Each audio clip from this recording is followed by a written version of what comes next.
আসসালামু আলাইকুম। আশা করি সবাই ভালো আছেন।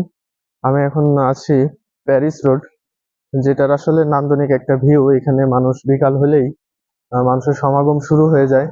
কারণ এটা বিশেষত্ব হলো এখানে এই নান্দনিক সড়কটা, আঁকাবাঁকা সড়কটা, প্লাস এখানে প্রচুর পরিমাণে নারকেল গাছ এবং খেজুর গাছ আছে, যেটা আরো এই রাস্তাটার সৌন্দর্যটা বাড়িয়ে তুলেছে। যেটা আমি যদি এই পাশে পিছনটা একটু দেখাই, যতদূর চোখ যায় মোটামুটি নাতাল গাছ, সরি, খেজুর গাছ এবং নারকেল গাছে দুই সারি দিয়েই ভরা।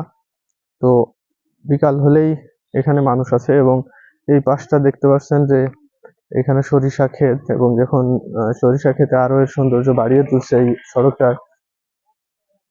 এবং এইখানে যদি বাণিজ্যিক ভাবে কিছু দোকানপাট করা যায়, আমার মনে হয় এই শহরটা, এই রাস্তাটা আরো জনপ্রিয় হয়ে উঠবে। কারণ অলরেডি মানুষ এখানে আসা শুরু করছে, মানে খুবই মানুষ আসে বিকাল হলেই। এবং এখানে যদি কিছু দোকানপাট করা যায়, তাহলে হয়তো মানুষ আরো বাড়বে, আসা যাওয়া মানুষের আরো বেশি হবে।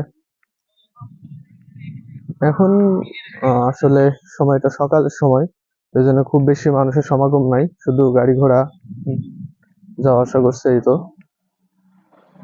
তাছাড়া তেমন মানুষজন এখনো আসেনি। তো একটু বিকাল আহ বেলা গড়ালেই আসলে মানুষ আসা যাওয়া শুরু করবে। আমি আপনাদের এই ভিউটা দেখানোর চেষ্টা করছি, সাথে থাকুন।